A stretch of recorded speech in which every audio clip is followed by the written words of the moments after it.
ಕಲಬುರಗಿ ಕ್ಷೇತ್ರದಿಂದ ಸತತ 6 ಬಾರಿ ಶಾಸಕರಾಗಿ ಮತ್ತು 1996ರಲ್ಲಿ ಸಂಸದರಾಗಿ ಆಯ್ಕೆ. ವಕೀಲ ವೃತ್ತಿಯ ಹಿನ್ನೆಲೆ ಹೊಂದಿದ್ದ ಖಮರುಲ್ ಇಸ್ಲಾಂ ಕಾನೂನು ಪಂಡಿತರಾಗಿದ್ದರು.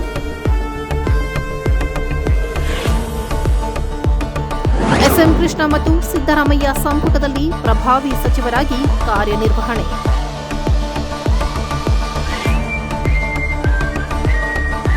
ವಕ್ಫ್ ಆಸ್ತಿಗಳ ಡಿಜಿಟಲೀಕರಣ ಮತ್ತು ಶೈಕ್ಷಣಿಕ ಕ್ರಾಂತಿಗೆ ನೀಡಿದ ಕೊಡುಗೆ ಅಪಾರ.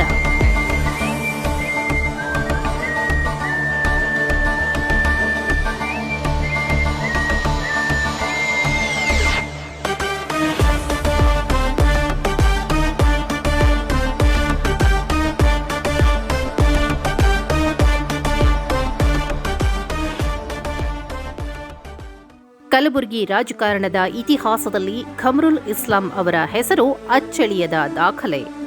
6 ಬಾರಿ ಶಾಸಕರಾಗಿ, ಸಂಸದರಾಗಿ ಮತ್ತು ರಾಜ್ಯದ ಪ್ರಭಾವಿ ಸಚಿವರಾಗಿ ಸೇವೆ ಸಲ್ಲಿಸಿದ ಇವರು ಶೇರ್ ಎ ಕರ್ನಾಟಕ ಎಂದೇ ಖ್ಯಾತರಾಗಿದ್ದರು.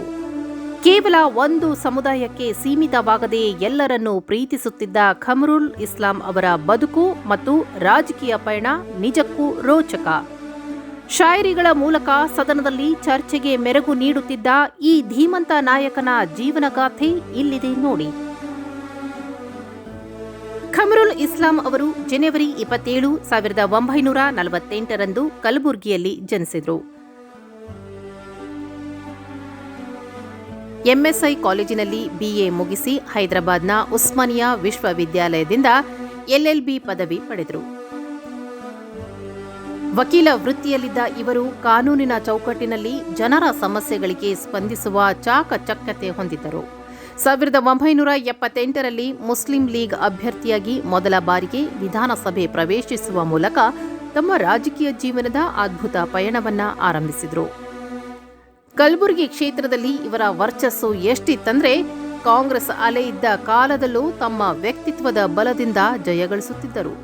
1978ರಿಂದ 2013ರವರೆಗೆ ಒಟ್ಟು 6 ಬಾರಿ ಶಾಸಕರಾಗಿ ಆಯ್ಕೆಯಾದ ಇವರು 1996ರಲ್ಲಿ ಜನತಾದಳದ ಅಭ್ಯರ್ಥಿಯಾಗಿ ಸಂಸತ್ ಪ್ರವೇಶಿಸಿದರು. ಎಸ್ಎಂ ಕೃಷ್ಣ ಅವರ ಸಂಪುಟದಲ್ಲಿ ವಸತಿ ಮತ್ತು ಕಾರ್ಮಿಕ ಸಚಿವರಾಗಿ ಕೆಲಸ ಮಾಡಿದರೆ, ಸಿದ್ದರಾಮಯ್ಯನವರ ಮೊದಲ ಅವಧಿಯಲ್ಲಿ ಪೌರಾಡಳಿತ ಮತ್ತು ವಕ್ಫ್ ಸಚಿವರಾಗಿ ಗಮನಾರ್ಹ ಸಾಧನೆ ಮಾಡಿದರು. ಖಮರುಲ್ ಇಸ್ಲಾಂ ಅವರು ಕೇವಲ ರಾಜಕಾರಣಿಯಲ್ಲದೆ ಉತ್ತಮ ಶೈಕ್ಷಣಿಕ ಚಿಂತಕರೂ ಆಗಿದ್ದರು. ಇವರು ನೆಹರು ಮೆಮೋರಿಯಲ್ ಎಜುಕೇಷನ್ ಸೊಸೈಟಿ ಅಡಿಯಲ್ಲಿ ಅರೇಬಿಕ್ ಕಾಲೇಜು ಸೇರಿದಂತೆ 10 ಶಿಕ್ಷಣ ಸಂಸ್ಥೆಗಳನ್ನು ಸ್ಥಾಪಿಸಿದರು. ಬಡ ವಿದ್ಯಾರ್ಥಿಗಳಿಗೆ ಗುಣಮಟ್ಟದ ಶಿಕ್ಷಣ ಸಿಗಬೇಕೆಂಬುದು ಇವರ ದೊಡ್ಡ ಕನಸಾಗಿತ್ತು.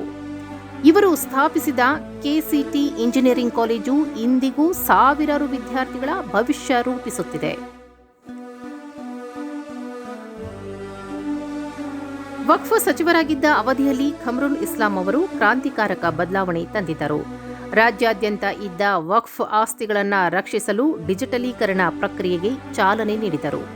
ಇದರಿಂದ ಸಾವಿರಾರು ಎಕರೆ ಅತಿಕ್ರಮಣಗೊಂಡಿದ್ದ ಆಸ್ತಿಗಳನ್ನು ಗುರುತಿಸಲು ಸಾಧ್ಯವಾಯಿತು. ಹಜ್ ಯಾತ್ರಿಕರಿಗಾಗಿ ಬೆಂಗಳೂರಿನಲ್ಲಿ ಹಜ್ ಭವನ ನಿರ್ಮಾಣವಾಗುವಲ್ಲಿ ಇವರ ಶ್ರಮ ಮತ್ತು ದೂರದೃಷ್ಟಿ ಬಹುದೊಡ್ಡದಾಗಿದೆ. ಖಮರುಲ್ ಇಸ್ಲಾಂ ಅವರು ಸಂಸದೀಯ ಪಟುವಾಗಿದ್ದರು. ವಿಧಾನಸಭೆಯಲ್ಲಿ ಇವರು ಮಂಡಿಸುತ್ತಿದ್ದ ವಾದಗಳು ಮತ್ತು ಅಂಕಿ ಅಂಶಗಳು ವಿರೋಧ ಪಕ್ಷದ ನಾಯಕರಿಗೂ ಮೆಚ್ಚುಗೆ ತರುತ್ತಿದ್ದವು. ಉರ್ದು ಭಾಷೆಯ ಮೇಲೆ ಅಗಾಧ ಪಾಂಡಿತ್ಯ ಹೊಂದಿದ್ದ ಇವರು ಶಾಯರಿಗಳ ಮೂಲಕ ಸದನದಲ್ಲಿ ಕಟು ಸತ್ಯಗಳನ್ನು ಹೇಳುತ್ತಿದ್ದರು. ಇವರ ಭಾಷಣ ಕೇಳಲೆಂದೇ ಅಂದು ಸದನದಲ್ಲಿ ಶಾಸಕರು ಕುತೂಹಲದಿಂದ ಕಾಯುತ್ತಿದ್ದರು ಎಂದರೆ ಇವರ ಪ್ರಭಾವ ಎಷ್ಟಿತ್ತು ಎಂಬುದು ತಿಳಿಯುತ್ತೆ. ಕಲಬುರಗಿಯಂತಹ ಸೂಕ್ಷ್ಮ ಪ್ರದೇಶದಲ್ಲಿ ಕೋಮು ಸೌಹಾರ್ದತೆಯನ್ನ ಕಾಪಾಡುವಲ್ಲಿ ಖಮರುಲ್ ಇಸ್ಲಾಂ ಅವರ ಪಾತ್ರ ದೊಡ್ಡದಿದೆ. ಹಿಂದೂ ಮುಸ್ಲಿಂ ಬಾಂಧವ್ಯವನ್ನ ಗಟ್ಟಿಗೊಳಿಸಲು ಇವರು ಅಖಿಲ ಭಾರತ ಹಿಂದೂ ಮುಸ್ಲಿಂ ಏಕತಾ ಸಮಿತಿ ಮೂಲಕ ಶ್ರಮಿಸಿದ್ದರು. ಶರಣರ ನಾಡಿನಲ್ಲಿ ಶಾಂತಿಯನ್ನ ಕಾಪಾಡುವುದೇ ಇವರ ಮೊದಲ ಆದ್ಯತೆ. ಖಮರುಲ್ ಇಸ್ಲಾಂ ಅವರು ರಾಜಕೀಯವಾಗಿ ಮುಸ್ಲಿಂ ಲೀಗ್, ಜನತಾದಳ ಮತ್ತು ಕಾಂಗ್ರೆಸ್ ಪಕ್ಷಗಳಲ್ಲಿ ಗುರುತಿಸಿಕೊಂಡಿದ್ದರೂ ಅವರ ಸಿದ್ಧಾಂತ ಮಾತ್ರ ಯಾವಾಗಲೂ ಅಭಿವೃದ್ಧಿಯಾಗಿತ್ತು. ಕಲ್ಯಾಣ ಕರ್ನಾಟಕದ ಭಾಗಕ್ಕೆ 371 ವಿಶೇಷ ಸ್ಥಾನಮಾನ ಸಿಗುವ ಹೋರಾಟದಲ್ಲಿ ಇವರು ಮುಂಚೂಣಿಯಲ್ಲಿದ್ದರು. ಈ ಭಾಗದ ಜನರ ಆರ್ಥಿಕ ಮತ್ತು ಶೈಕ್ಷಣಿಕ ಪ್ರಗತಿಗಾಗಿ ಅವರು ಸತತವಾಗಿ ದನಿ ಎತ್ತುತ್ತಲೇ ಬಂದಿದ್ದರು. ಸೆಪ್ಟೆಂಬರ್ 18, 2017ರಂದು ಖಮರುಲ್ ಇಸ್ಲಾಂ ಅವರು ಅನಾರೋಗ್ಯದ ಕಾರಣದಿಂದ ಇಹಲೋಕ ತ್ಯಜಿಸಿದರು. ಅವರ ನಿಧನದ ನಂತರ ಇಡೀ ಕಲಬುರಗಿಗೆ ಕಣ್ಣೀರು ಹಾಕಿತ್ತು.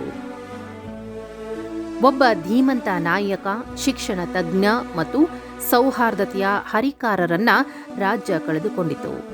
ಇಂದಿಗೂ ಕಲಬುರಗಿಯ ಅಭಿವೃದ್ಧಿ ಕೆಲಸಗಳಲ್ಲಿ ಅವರ ಹೆಸರನ್ನು ಜನರು ಸ್ಮರಿಸುತ್ತಾರೆ.